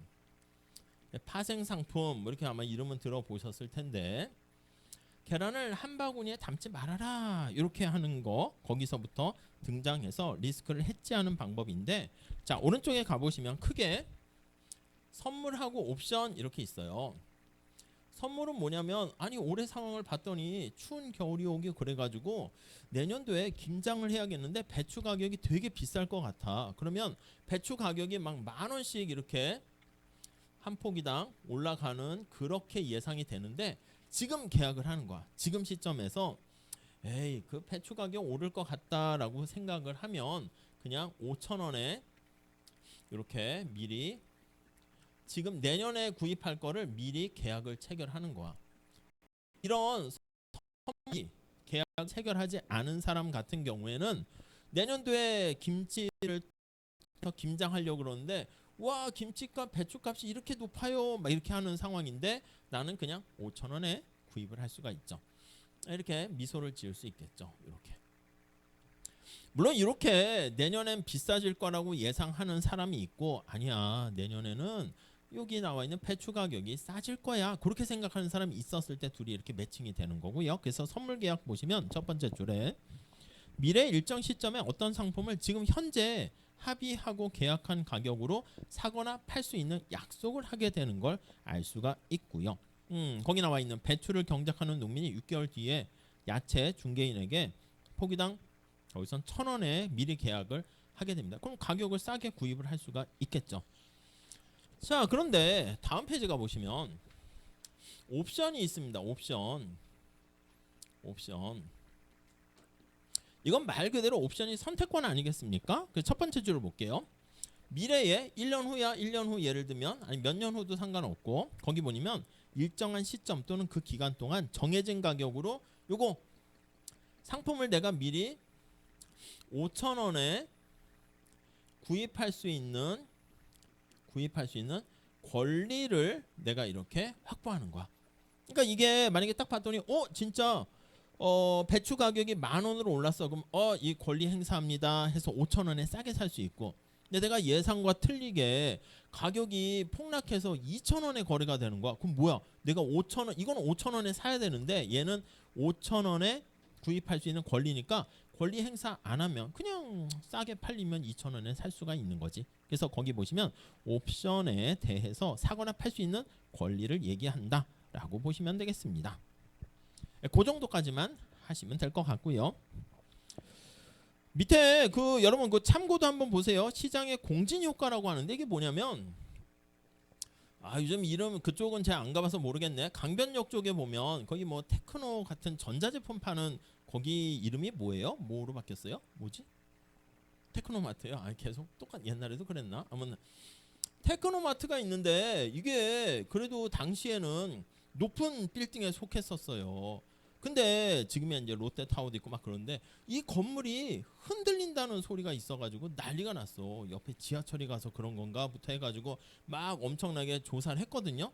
근데 그 원인이 뭐였었냐면 뭐더라? 8층인가?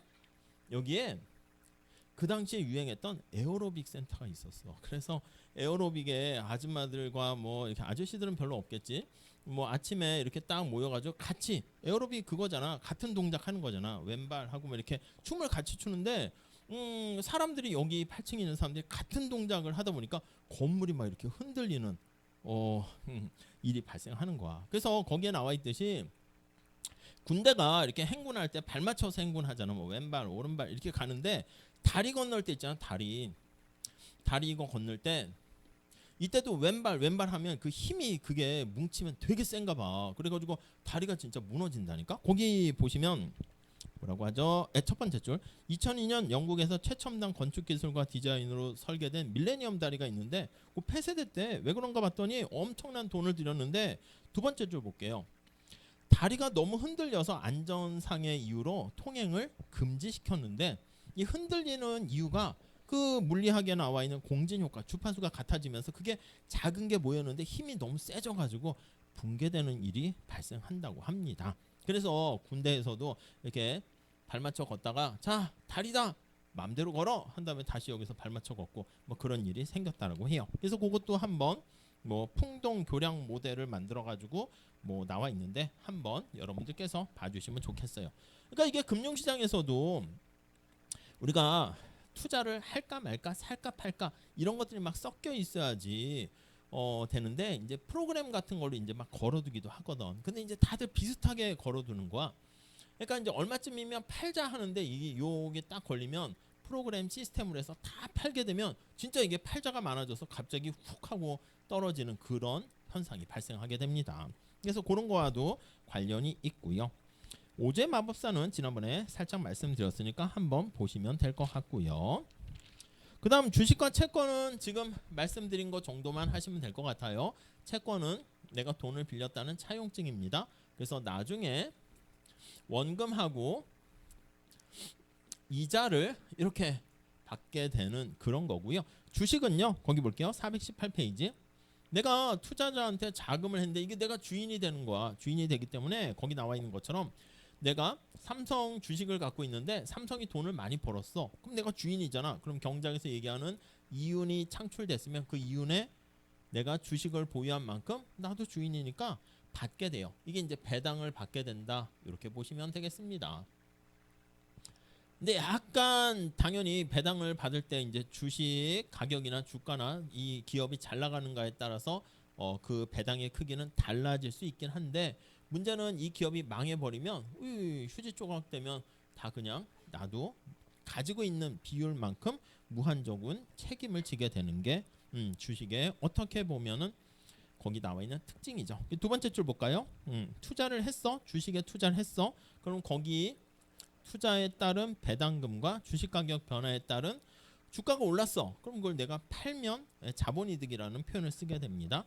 차익 거래를 얻을 수 있게 된다라고 보시면 될 것 같아요. 자, 그래서 그 정도 내용 주식과 채권의 차이점이 뭔가 그 정도 정리를 하시고 뭐 파생 상품에서 그냥 선물과 옵션이 뭐다 개념 정리만 하시고 그리고 금융시장에서 아까 얘기했던 직접금융과 간접금융이 뭐다 그 정도만 보시면 될 것 같습니다. 자 그리고 거기 중앙은행에서 본원통화를 공급했을 때 시중에 돌아다니는 돈, 예금 창조와 통화 승수, 그 메커니즘, 그 뭐 계산하세요 이런 건 내거나 그러지는 않을 거예요. 근데 403페이지에 나와 있는 것처럼 신용 창출 과정 있잖아요. A은행에서 A은행이 대출을 해줬는데 B은행으로 가면 B은행은 또 대출해주고 이렇게 연쇄적으로 대출을 해주게 되면서 새로운 돈이 만들어지는 거 그런 과정까지 보시면 될 것 같습니다. 자 그래서 아까 말씀드린 것처럼 오늘은 여기까지만 할 거고요. 시험 범위도 챕터 17장까지 할게요. 우리 어디서부터 시험을 보면 되죠? 시작이 어디야? 17장까지 하고 제가 다시 공지는 올리겠지만 중간고사를 어디까지 봤어요? 기억 안 나면 그냥 처음부터 할까? 그건 너무 하죠. 그럼 어디 빨리 알려주세요. 324? 그 제목이 뭐예요? 소제목이? 324. AS부터 보면 되겠네. 그래서 AS부터 해가지고 뭐 실업과 인플레이션, 필립스 커브 뭐 등등등 해가지고요. 잘 체크하셨죠? 읽을 거리 나옵니까? 읽을 거리는 기본적으로 안 내지만 제가 간단히 설명드린 거 있잖아. 허를 찌르는 오지의 마법사 이런 건 낼 수도 있어. 아시겠죠? 읽어보셔야 돼. 가끔 이 원론 수업이 고학번 학생들이 성적이 안 좋은 경우도 있어. 내가 말이야 이것이 다 들었는데 내가 지금 4학년 졸업반이거든. 이러다 제가 갑자기 오지의 마법사에서 이러면 뭐야 이거 해가지고 못 쓰고 그냥 처음에 전공도 아닌 친구들이 열심히 필기하고 있다. 그렇게 잘 쓰면 그러면 제가 학점이 어떻게 되는지 모르겠네. 상대평가인지 잘 모르겠는데 가능한 한 꽉꽉 채워서 잘 주긴 할 거예요. 근데 이제 고학번이라 해가지고 그냥 편안하게 안심하고 있다가 내가 거시경제도 A뿔 받은 사람이야. 거시경제 가면 막 괜히 막 미분하고 막 그런 거 할 수 있다고. 우리랑 거리가 멀어요. 그렇기 때문에 자만하시지 마시고 한 번쯤은 보시거나 뭐 해야 될 걸요. 아셨죠? 제 경험상 말씀드리는 거예요. 그래서 이제 착실한 그냥 조용히 잘 공부하는 고학번은 쉽게 뾰족한 학점 A뿔을 받는데 그냥 뭐 원론쯤이야 이러다가 오히려 더 망하는 경우도 있다라고 말씀드리고 주관식으로 시험 볼 거니까 그렇게 정리하시면 될 것 같습니다. 시험과 관련해서 질문사항 있으세요?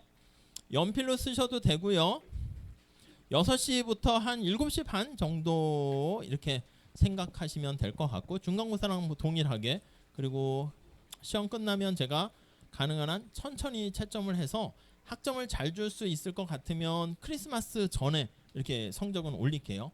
그리고 왠지 성적이 안 좋을 것 같으면 크리스마스 끝나고 크리스마스 선물을 줘야지. 제가 무슨 뭐 나쁜 그 악물을 줄 수는 없잖아. 그러니까 아무튼 그렇습니다. 자 여기서 마치고요. 다음 주에 시험 때 뵙도록 할게요. 수고하셨습니다. 예.